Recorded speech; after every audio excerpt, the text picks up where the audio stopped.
You've been called dramatic. You've been told they're just a pet. You've had people roll their eyes when you called the dog your family, or referred to the cat as your child, or included the pets in your Christmas card. You've quietly wondered whether the people rolling their eyes are right, whether the bond is smaller than it feels, whether treating your pet like family is some kind of avoidance. There's a specific psychology behind why some people bond with their pets at the level of family, and it isn't a substitute for human connection. It's a specific bond structure your brain is neurochemically wired to form. If you're a person who treats your pet as family, and if you've quietly wondered whether that means something bad about you, or whether the bond is really as significant as it feels, the psychology underneath isn't what the culture has taught you. It isn't sentimentality. It isn't projection. It isn't compensating for missing human connection. It's a specific and documented interspecies bond your brain is genuinely built to form, and the science on this has become clearer than most people know. Here's the thing nobody talks about. When a human and a domesticated animal live together over months and years, something specific happens between their nervous systems. The pet learns to read the human's mood from subtle physical cues: posture, breathing, tone of voice. The human learns to read the pet's needs from equally subtle signals. Over time, the two nervous systems begin to co-regulate, one calming the other, one seeking the other, one shifting its state in response to the other. This isn't sentimental. It's a documented phenomenon. It's the same mechanism that operates between humans who share a home, just running across species lines. For people who treat pets as family, this co-regulation has become a core part of their daily emotional landscape. When they come home to the pet, their body registers the same kind of settling. Other people register when they come home to a family member. This isn't projection. It's the accurate report of what their nervous system is actually doing. Neuroscientists Miho Nagasawa and Takafumi Kikusui, in a 2015 paper published in the journal Science, documented a specific mechanism. When humans and dogs make sustained eye contact, both species release oxytocin, the same bonding hormone that binds mothers to infants. This wasn't a small effect. It was measurable, replicable, and mutual. The dogs weren't just affecting the humans were affecting the dogs. The neurochemistry of it looked identical to the neurochemistry of primary human attachment. Evolutionary psychologist John Archer extended this framework. Humans and dogs, in particular, have co-evolved over tens of thousands of years, and the specific bond system that operates between them has been shaped by both species adapting to each other. The pet as family bond isn't a modern cultural invention. It's the visible edge of a very old interspecies partnership that our brains are still specifically wired to form. Picture this. You come home from a genuinely difficult day. You unlock the door. Before your partner registers you're back, before your kids look up, before any human in the household notices your arrival, your dog is already there, tail moving, whole body oriented toward you, focused on you completely. You crouch down and press your face into their fur. Something in your chest, something you didn't fully realize was tight, releases. You stay there for maybe 10 seconds, and when you stand up, you're different than you were 30 seconds ago. Your nervous system has been reset by a specific interaction no human in your life is quite built to provide. Nobody else does exactly what your dog just did. Not because your family doesn't love you, because they don't do the specific thing your dog is doing.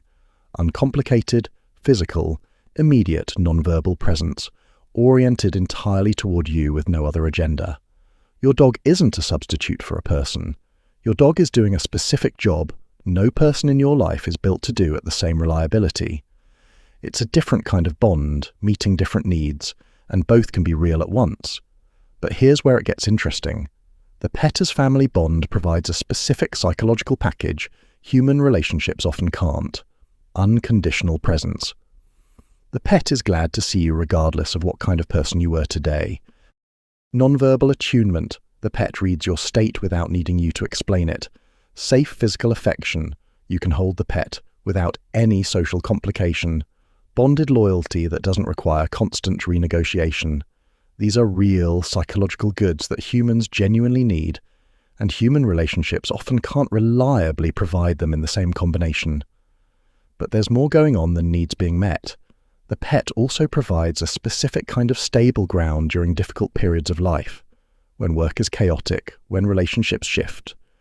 When the world feels unstable, the pet is still there, still glad to see you, still doing the same job they did last week. For people whose lives have been marked by instability or human relationships that came and went, this stable ground is genuinely medicinal. The bond isn't just companionship, it's an anchoring in a specific corner of the person's life that stays constant while the rest of the world moves. And here's the kicker. The cultural framing of adults who treat pets as family has been almost entirely as immature, dramatic, or compensatory, as if the bond were performing a function it wasn't actually meeting. That framing gets the causality backward. The bond is real, mutual, and neurochemically documented. Treating the pet as family isn't inflating what's there, it's naming what's actually there accurately. Now, let's be honest. 3 things at once. First, in some cases, the pet as family bond has replaced human bonds in a way that costs the person over time. If you notice that the pet is the only place your love is going, and years have passed since you tried to build human closeness, the pet isn't the problem, but the absence of practice in human bonds may be. Second, the specific grief of losing a pet is real and legitimate, and should not be minimized by anyone, including yourself. The bond was neurochemical. The loss is neurochemical. That grief is proportional to a real bond. Third, this reframe isn't a defense of every pet-related choice. You probably know which one applies to you. But for the person watching this and quietly recognizing yourself as the one who has been calling the dog family and being told you're dramatic, here's what's happening. You aren't projecting. You aren't compensating. You aren't performing. You're a person whose nervous system has correctly identified a real bond that is meeting specific psychological needs no human relationship in your life easily provides. Treating the pet as family isn't sentimental, it's accurate reporting.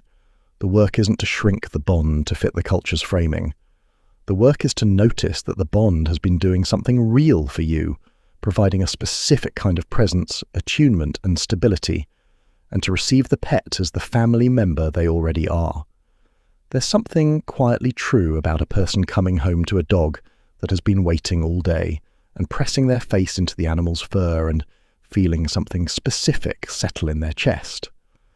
They aren't performing, they aren't overcorrecting. They're a member of a specific 2-species bond system their brain evolved to form, and the pet is the other half of that system. If you've spent years quietly defending the bond to people who thought it was smaller than it felt, this might be the moment to consider that the bond was never smaller. It was always exactly as significant as your nervous system reported it to be, and the people rolling their eyes were reading the situation with less accuracy than you were. You aren't sentimental. You aren't compensating. You're a person whose nervous system has correctly identified a real, mutual, neurochemically documented bond. And treating your pet as family is the accurate report of what's actually there. If you're the person I've been describing for the last 8 minutes, the one who has been called dramatic for including the pet in the family, and who has quietly wondered whether the eye rollers were right, I want you to hear this. They weren't right. The bond you feel is real, mutual, and measurable. Treating your pet as family isn't inflation, it's accuracy. If any part of this landed for you, I'd love to know. Tell me in the comments about a specific moment with your pet that has stayed with you, the small daily ritual, the way they know when you're upset, the specific thing they do that nothing else in your life does. If you want more videos that name what's actually happening in the patterns most people never have the language for, that's what this channel is for. Hit subscribe. See you in the next.